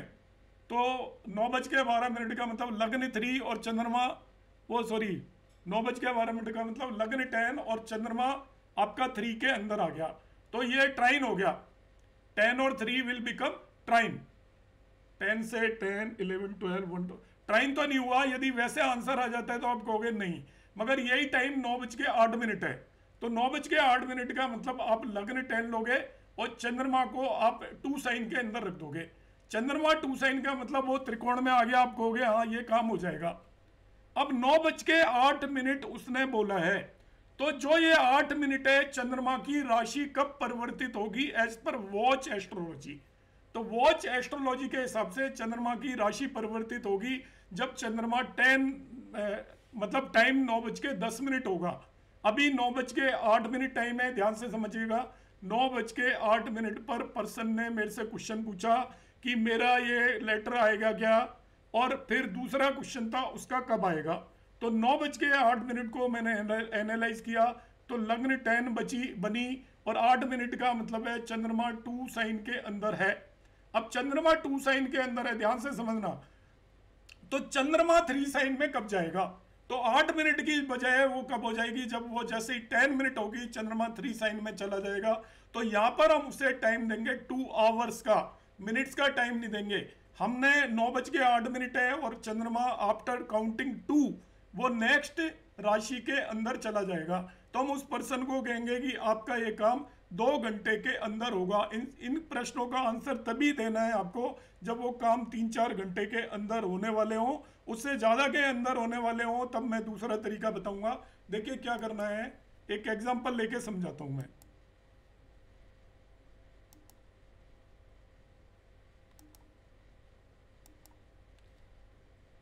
क्या मतलब है टाइमिंग का, 3 पर्टिकुलर केसेस होंगे यहाँ पे टाइमिंग में, और ये ऐसे प्रश्नों का हम जवाब दे रहे हैं, कोई मैनो वाले प्रश्नों का जवाब नहीं देंगे इसके अंदर। वॉच एस्ट्रोलॉजी से हम जो करंट अर्जेंट प्रश्न होते हैं केवल उन्हीं का आपको जवाब देना है, बाकी के लिए हम फिर प्रॉपर एस्ट्रोलॉजी यूज करेंगे। ये आपका टेम्परेरी जो क्वेश्चन होते हैं अभी के, जिनकी रेलिवेंस भी बहुत ज़्यादा हाई नहीं होती, उन क्वेश्चनों का आंसर इसके बेस पर दिया जाता है। जो छोटे मोटे प्रश्न होते हैं मगर वो आपकी कंसर्न क्रिएट कर देते हैं कि आपका कोई लेटर आ रहा है, अब वो बहुत बड़ी बात भी नहीं है मगर आपके माइंड के अंदर बहुत चिंता हो रही है, बार बार बाहर जाकर देख रहे हो कब आएगा, सब्जी वाला कितनी देर में आएगा, आपको सब्जी लेनी है, कोई गेस्ट आने वाले हैं उसका आप इंतजार कर रहे हो, या और किसी तरीके से कोई घर से गया हुआ है और वो कितनी देर के अंदर आएगा आप इंतजार कर रहे हो, घंटे 2 घंटे के अंदर। उन सभी प्रश्नों का आंसर इसमें हम किस तरीके से देंगे। तो मैं यहाँ पर एग्जाम्पल लेने के लिए मैंने 9:08 ले लिया है आपको समझाने के लिए। 9:08 तो 9:08 का मतलब आपको पता है कि लग्न ये 10 हो गई यहाँ पर, और moon will be in the 2 sign. अब ये इसका मतलब यस है आंसर, मून 2 साइन में तो यस है। अब मून जब 3 साइन में जाएगा तो 3 साइन में जाने पर क्या होगा, ये टाइम 9:08 की बजाय क्या हो जाएगा 9:10 जब हो जाएगा तो 3 साइन में चला जाएगा। अब इन दोनों में डिफरेंस कितना है 2। अब आपको असेस करना है कि ये जो इवेंट है अभी एकदम से 2 मिनट में तो हो नहीं सकता कि लेटर वाला 2 मिनट में आ जाएगा। तो 2 मिनट में आ गया तो ठीक है, तो उतनी देर तो आप वेट कर सकते हो, मगर आप इसे फिर 2 आवर का टाइम दोगे कि 2 घंटे के अंदर आपका इवेंट हो जाएगा, विद इन 2 आवर्स। ये टाइमिंग है इसके अंदर कि आपका विद इन 2 आवर्स। सपोज यही टाइम क्वेश्चन पूछा गया होता 9:01 पर, वो 9:07 पर या 9:06 पर, 9:06 पे पूछा गया होता, तो 9:06 में भी आपका इसका आंसर यस आता। मगर अब ये 9:06 पे प्रश्न पूछा गया होता, तब हम कहते हैं 9:10 होने में 4 मिनट लगने वाली है। 9:10 पर चंद्रमा की राशि पर परिवर्तित होगी, तो हम इसको कहेंगे कि आपका काम 4 घंटे के बाद होगा, आफ्टर 4 आवर्स। 4 आवर्स के बाद आपका काम हो जाएगा। तो आप देखोगे ये 4 घंटे के अंदर अंदर, मतलब 4 घंटे लगेंगे, तो उसमें 4 घंटे से कुछ पहले या 4 घंटे से कुछ बाद के समय पर वो इवेंट एज इट इज आपका होता हुआ नजर आ जाएगा। क्योंकि आपसे कोई 2-4 मिनट के लिए तो पूछ नहीं रहा होगा, और 2-4 मिनट में होना होगा, तो आप जितनी देर में सॉल्व कर रहे होंगे उतनी देर के अंदर वो इवेंट हो जाने वाला है। तो 4 घंटे के अंदर हो जाएगा। मगर आपको लगता है कि ये तो बहुत जल्दी होने वाला है, इसमें आंसर हम आवर्स में देंगे एक्चुअली। और इसका मीनिंग आप समझ लीजिए, जहां आंसर 1 आवर आ रहा है इसका मतलब विद इन 1 आवर काम हो जाएगा, जहां आंसर 2 आवर आ रहा है इसका मतलब विद इन 2 आवर काम हो जाएगा। मिनट्स में आंसर नहीं करेंगे, क्योंकि मिनट्स में क्वेश्चन का आंसर यहाँ पर उतना एक्यूरेट नहीं बैठेगा, मगर आप जो आवर्स में दोगे वो एक्यूरेट बैठेगा। जैसे यही आपका क्वेश्चन पूछा गया होता है 9:09 पर, 9:09 पर, तो राशि परिवर्तित कब होगी? 9:10 पर। तो 1 ही मिनट लगनी है, तो काउंटिंग कितनी हुई? 1। तो हम इसको कह देंगे विद इन 1 आवर आपका काम हो जाएगा। आप इंतजार करिए, 1 घंटे के अंदर अंदर आपका लेटर अभी आ जाएगा। इस तरीके से आंसर करेंगे, मगर इसमें एक लिमिट है, 5 मिनट से ज्यादा आंसर नहीं हो सकता। सपोज ये क्वेश्चन 9:05 पे पूछा गया होता 9:05, तो 9:05 का मतलब जो इसकी राशि परिवर्तित होगी वो 9:10 पे जाके होगी। तो 5 तक काउंटिंग की, तो मैक्सिमम 5 आवर की इसके अंदर हम ड्यूरेशन रखेंगे, मैक्सिमम 5 आवर की ड्यूरेशन रखेंगे। और 5 आवर से भी यदि ज्यादा लग रहा है, तब आपको क्या करना है, एक्चुअल चंद्रमा का नक्षत्र देखिए कब बदलेगा। एक्चुअल, इस कुंडली से कोई लेना देना नहीं है उसका। फिर आप देखिए कि एक्चुअल में चंद्रमा का नक्षत्र कब चेंज होगा, उसके बाद उस व्यक्ति का काम होगा। और यदि आपको लगता है कि ये काम 2-3 दिन में भी हो सकता है, तब आप देखिए कि चंद्रमा की राशि परिवर्तित कब होगी, तब उसका काम होगा। मतलब उसे हम टाइम देंगे कि या तो आपका काम इस समय पर हो जाएगा जैसे ही चंद्रमा का नक्षत्र बदलेगा, या आपका काम जैसे ही चंद्रमा की राशि परिवर्तित होगी। कई बार दोनों चीजें एक साथ भी हो सकती हैं, तो वो हम नॉर्मल पंचांग से देखकर आंसर करेंगे। तो इस छोटे से पोर्शन को मैं फिर से रिपीट कर रहा हूं, जो भी मैंने आज की क्लास में कराया है उसको ब्रीफ में कंप्लीट एक बार रिपीट कर देता हूं, जिससे एक जगह पर वो कलेक्ट हो जाए इतनी देर में जो मैंने कराया था। सबसे पहला क्या काम करना है, इसको वर्बली मुझे किसी भी पर्सन को आंसर करना है। मैं कहीं भी बैठा हूं, वो मेरे पास आ गया तो मैं अपनी वॉच देखूंगा, अपनी ही वॉच देखूंगा मैं, उसके अंदर मैं टाइम देखूंगा। तो जो आवर्स आ रहे हैं उससे 1 उसमें ऐड कर दीजिए, वो लग्न हो जाएगी।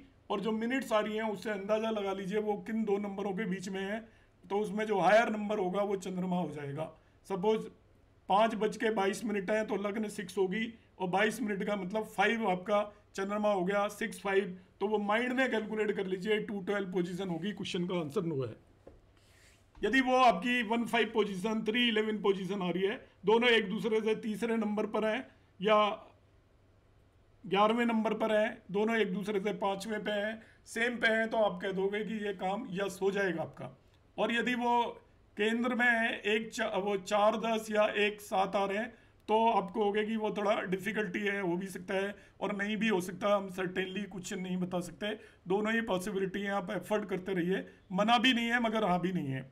अब जब हम टाइम निकालेंगे वो केवल उसी प्रश्न का टाइम आपको निकालना है जिसके अंदर आपका आंसर यस है कि ये इवेंट होने वाला है। तो टाइम निकालने की हम 3 टेक्निक्स यूज करते हैं। सबसे पहली टेक्निक तो यह है कि जिसमें आपको पता ही है कि ये आज नहीं होने वाला, तो ये काम नहीं करेगी। अब आप आपके पंचांग के अंदर जाइए और उठाकर देखिए कि चंद्रमा कब राशि परिवर्तित कर रहा है। तो चंद्रमा जब भी राशि परिवर्तित करेगा तब आपका काम बनेगा। फर्दर आप देखिए कि जैसे जो आपको पता ही है कि अभी होने वाले हैं, जो भी व्यक्ति आपके पास आया वो घूमता घामता बड़ा इंतजार करके आएगा और उसको लग रहा होगा कि 1-2 घंटे के अंदर हो जाना चाहिए, 3 घंटे के अंदर हो जाना चाहिए, बच्चे की बस नहीं आई, कितने बजे आएगी, इस तरीके के जो प्रश्न हैं। या हस्बैंड ऑफिस गए थे, 5 बजे तक आ जाते थे, 7 बज गए अभी तक नहीं आए, तभी आपके पास व्यक्ति आएगा। या आप सब्जी वाले का वेट कर रहे हो, किसी और को आपने बुलाया उसका वेट कर रहे हो, तो उस केस में सिंपल सा तरीका यह है कि चंद्रमा की राशि कितने मिनट के बाद बदलने वाली है।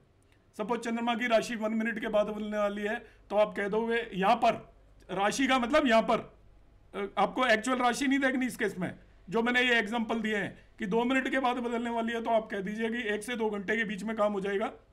3 मिनट के बाद बदलने वाली है तो अप टू 3 आवर ये काम हो जाएगा। आप ये बोल दीजिए 3 घंटे के आसपास का टाइम लगेगा आपको। और 3 से 4 मिनट के बीच में बदलने वाली है तो आपका 4 घंटे के आसपास टाइम लगेगा। अब 4 घंटे का मतलब है यहाँ पे 3 to 4 आवर।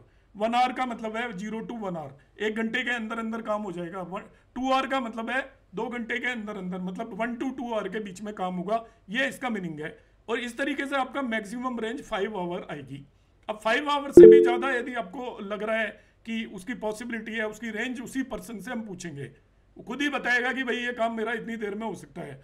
तब आपको एक बीच का टाइम है, उसमें आप चंद्रमा का नक्षत्र देखोगे। जब चंद्रमा का नक्षत्र बदलेगा तभी भी काम होने की पॉसिबिलिटी है।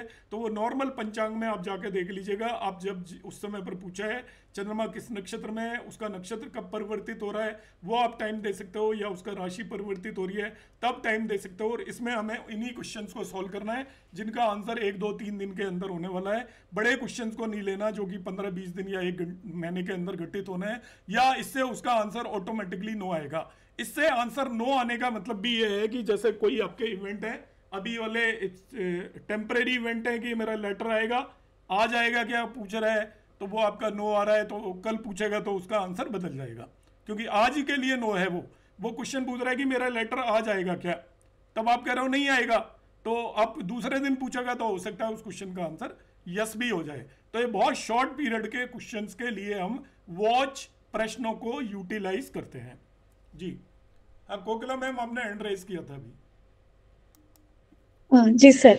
तो सर ये जो अभी वाली टेक्निक है ना जिसमें हम कब होएगा में, तो हमें ये आपने बोला कि जैसे आज ही हो रहा है पर विद इन 5 आवर्स अगर कोई बोलता है होने वाला है तब हमें ये वाली टेक्निक लगानी है। बिकॉज हम 5 घंटे तक भी जा रहे हैं, है ना?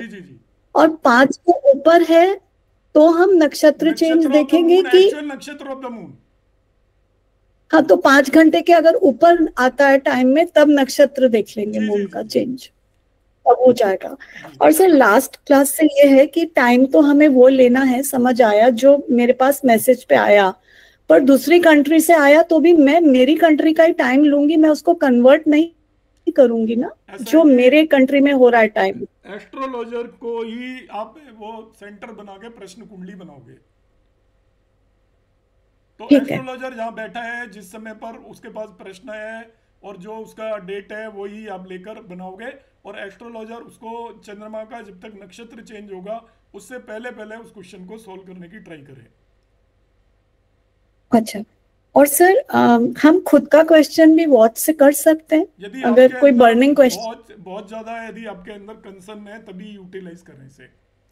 टेस्टिंग पर्पज से आप करिए फॉर द प्रैक्टिस, मतलब आपने क्वेश्चन एक दूसरे से पूछ लेने हैं, घर में किसी से पूछ लेने हैं, तो कुछ क्वेश्चन पूछ, that is for your education point of view, for practice purpose. मगर जो आपके मैन्युफैक्चर्ड क्वेश्चन होंगे उनके आंसर नहीं मिलेंगे आपको। करेक्ट जी जी सर, बहुत अच्छे से बताया, thank you sir. Ashmit ji. Sir रफली पूछ रहा हूँ सर, चंद्रमा का नक्षत्र कितने टाइम में चेंज हो जाता होगा? 24 घंटे, 22 से 24 घंटे में। 24 घंटे में नक्षत्र चेंज हो जाता होगा। 20 to 24 आवर्स। ठीक, थैंक यू। Vandana ma'am. प्रणाम सर। सर मुझे ये पूछना है कि जैसे हमारा 3-11 या कोई भी ऐसे एक्सिस बनता है तो क्या हम उसको राशि से, घरों से भी जोड़ सकते हैं रिजल्ट को? जोड़ सकते हो, एक्चुअली थोड़ा रिसर्च का वो है, मगर इनमें हमें क्या करना है कि बहुत आगे नहीं बढ़ना इसमें। ये सब टेम्परेरी टेक्निक हैं जिन्हें हमें जो हम इमरजेंसी में यूज़ करते हैं ना, वरना तो हम प्रश्न कुंडली से ही आंसर करेंगे। एक टेक्निक है इसलिए मैंने आपको बता दिया है, यूटिलाइज होती है। एक्चुअल तो हम एनालिसिस उसी से करेंगे जो हम वैदिक प्रश्न कुंडली बनाएंगे, उसमें हम भाव वगैरह सब कुछ देखेंगे। इसको ना वो सिंप्लीफाइड फॉर्म के लिए रखो, क्योंकि इसमें हम लग्न और मून जरूर बोल रहे हैं और उन दोनों को उनकी स्थिति मानकर चल रहे हैं, मगर हम बहुत ज़्यादा उसको भाव वगैरह से वेटेज नहीं देंगे। इसको केवल यस नो और 1, 5, 1, 9 और उनकी जो रिलेटिव पोजीशन ठीक है वहीं तक रखेंगे। आप उस केस में यूटिलाइज कर सकते हो जिसमें वो एक दूसरे से 1, 7 और 4, 10 है, बाकी में यूटिलाइज नहीं करना। उसमें राशि को भी कर सकते हो और भाव को करना चाहो तो भाव को भी कर सकते हो। तो जैसे 7:00 है तो हम 8 की तरफ दौड़ेंगे, तो 8 जो स्कॉर्पियो है वो पीड़ा तो देता ही है, तो हम ये कह सकते हैं कि आपके रिजल्ट में थोड़ी पीड़ा भी है या कुछ ऐसे? ये लोगों ने उसको वो कर रखा है, उन्हें एस्ट्रोलॉजी नहीं आती। 8 पीड़ा देता है, ये कोई अपने आप में सही बात नहीं है। ऐसा कोई भी राशि नहीं है जो पीड़ा देती है, ये बेमतलब में बना रखा है। 8 एक सिक्रेटिव राशि है और कुछ नहीं है। 8 के अंदर बहुत वो होता है, आपका साहस होता है। 8 जो राशि होती है हमारे जो प्राइम मिनिस्टर मोदी जी जैसी है, एक कूल एंड काम पर्सन जो जिसके अंदर आपको पता भी नहीं चलने देगा, उसके डिसीजन कुछ पता नहीं चलते, बहुत सिंसियर जो होता है, बहुत कमिटेड पर्सन है, उसकी 8 राशि होती है। तो ये लोगों ने बदनाम कर रखा है। 8 is very one of the best sign. ऐसा नहीं है जो लोग कहते हैं ना 8 आ गया, 12 राशि आ गई। 12 सबसे बेस्ट राशियों में से है 8, 12। ये वाटर साइन है, they are very emotional sign, very imaginative sign, very very calculative sign. तो ऐसा कुछ मत मानो आप किसी भी राशि को। हाँ, हाउसेस जरूर हम मानते हैं 6, 8, 12 थोड़े वो होते हैं। राशियों में पॉजिटिव नेगेटिव दोनों वो है। ये बहुत सारे लोगों ने बना रखा है कि 8 साइन है तो उसको खराब मानेंगे, ऐसा नहीं मानना हमने। तो अगर किसी का 4 और 10 का आया है एक्सेस, तो वो हम उसको कह सकते हैं डिले या सीधा मना कर दें? नहीं, मना नहीं करना। मतलब आप हाफवे मार्क हो, पॉसिबिलिटी इज देयर। अब 4, 10 एक्सिस में आप पॉसिबिलिटी ये है कि आप देख सकते हो कि भाई उसको कहो कि एफर्ट करिए। आप एफर्ट करोगे तो हो भी सकता है, क्योंकि आप श्योर नहीं हो तो हम उसको तो नहीं कह सकते कि होगा ही या नहीं होगा। तब उस केस में आप हमेशा कहिए कि आप एफर्ट करिए। और वैसे तो मैं आपको एक और सलाह दे देता हूँ। हाँ जी। इन जनरल मैं यूज करता हूँ, आप ना कभी किसी को किसी चीज के लिए ना कहें एज ए एस्ट्रोलॉजर। अब उसका ना कहने का एक दूसरा तरीका है कि आप कोशिश करिए शायद हो जाए। ये ना कहने का तरीका है। हाँ जी, हाँ जी। कोई आया आपके पास, वो कहेगा मेरी मैरिज होगी क्या, आप कैसे ना कह सकते हो उसको? उसका तो दिल ही टूट जाएगा और वो तो एफर्ट करना ही बंद कर देगा। मेरा एग्जाम में सिलेक्शन हो जाएगा नहीं हो जाएगा, तो आप उसको तो बेचारे को पहले ही परेशान कर दोगे, नहीं होगा। उसके बाद वो जैसे भी सहन करेगा। आप उसको कहोगे थोड़ा चांसेस हैं मगर कम लग रहे हैं। अब कम लग रहे हैं, आपने कह तो दिया कि नहीं हुआ, मगर आपने ये भी नहीं कहा उसको नहीं हुआ। आप कहोगे, आप सीधा ही कह दोगे कि नहीं नहीं बिल्कुल नहीं होगा, दैट इज नॉट गुड। तो हो सकता है कि वो उससे और मेहनत करना शुरू हो जाए और उसका उस टाइम में जो प्रयास है उसका आगे लेकर आ जाए उसको। हमेशा मैडम ऐसा है ना, देखो कर्मास कैन चेंज योर कुंडली। अब हमारा जो फर्म बिलीव है, हमने 50 बार देखा है। और जिसको भी हम बोलते हैं ना, मैं तो मेरे पास तो इतने एग्जाम्पल हैं क्योंकि मैं एस्ट्रोलॉजी करता हूँ। मैंने लोगों को कर्मास से कुंडली को बदलते हुए देखा है, जिसमें नेगेटिव रिजल्ट आ रहे थे वहीं पे पॉजिटिव रिजल्ट आते हुए देखे हैं। यदि आप कर्मास करते हो तो ऑलवेज हमारा एस्ट्रोलॉजर का काम ये होना चाहिए टू एनकरेज अदर्स, और ऑलवेज उनको ये कहिए कि आप अपना कर्मास करिए। बिकॉज मैंने आपको पहली क्लास में बड़ा लेक्चर दिया था कि व्हाट इज प्रश्न कुंडली, व्हाट इज जन्म कुंडली। योर प्रश्न कुंडली can change the result of the जन्म कुंडली, एंड प्रश्न कुंडली depend upon your current life and current karmas. जब हम करंट कर्मास करते हैं तो आपकी प्रश्न कुंडली बदल जाती है, आपकी जिंदगी की पूरी डायरेक्शन बदल जाती है। और ये मैं आपको एक्सपीरियंस के बेस पे बता रहा हूँ, थ्योरेटिकली नहीं बता रहा। जी, thank you sir. Vinod ji. जी सर, नमस्कार सर। जी नमस्कार सर। हमने ये टेक्निक सर केपी में भी पढ़ा था सर, केपी में ना अलग था वो, तो वहां पर चीजें कुछ डिफरेंट थी और यहाँ पर हमने प्योरली वैदिक को यूज किया है। तो आई थिंक कि ये टेक्निक सर केपी से ज्यादा बेटर है। नहीं वो कर देखो, वो मैं आपके ऊपर छोड़ देता हूँ। मेरा काम पढ़ाना है विनोद जी, और मैं कुछ करता रहता हूँ, पर मेरे को जो आता है वो बताना मेरा काम है। और अब नहीं वो तो सर ठीक है, लेकिन थोड़ा सा गाइड तो करिए सर कि हम ऐसा ही देखो, इसको प्योरली अप्लाई करें। इसको आप ऐसे यूज करिए, आप जैसे कहीं बैठे हैं और आपको कोई अर्जेंटली कोई क्वेश्चन आ गया कि भाई इसका जवाब दो। आप वहाँ आप यूज़ करिए, इसमें आपको 1 सेकंड भी नहीं लगेगी। और इसमें आप अंदर से कितने प्योर है उतना आपका आंसर करेक्ट आएगा, अंदर से कितने प्योर है उतना आंसर करेक्ट आएगा। और ये आपकी उस पर डिपेंड करता है, आपकी spirituality, connection with the God या यूनिवर्स, आपका उतना ही करेक्ट इसमें आंसर आएगा। तो सभी टेक्निक ठीक है, देखो ये डिपेंड करता है। मैं लास्ट क्लास में आंसर दिया था, किसी को एलोपैथिक काम करती है, किसी को होम्योपैथिक काम करती है, किसी को आयुर्वेदिक काम करती है। अब देखो होम्योपैथिक है, मैं कहता हूँ कि होम्योपैथिक को मेडिसिन ही नहीं होती, मेरे को कभी काम नहीं करती। मेरे 1-2 दोस्त हैं वो होम्योपैथिक ही खाते हैं हमेशा, ठीक है। तो ऐसे ही आपकी अलग अलग एस्ट्रोलॉजी अलग अलग लोगों ने काम किया है, देखो क्या काम करता है। जी ये टेक्निक इजी टू यूज है, इसमें हम ना कि सॉफ्टवेयर की जरूरत है। देखो जो जितना इजी होगा उतना ही कम रिजल्ट मिलेंगे, मैं आपको नियम बता देता हूँ। इजी होगा उतना कम रिजल्ट मिलेंगे। जी सर। चलो एंड करते हैं, किसी का कोई डाउट है और अभी?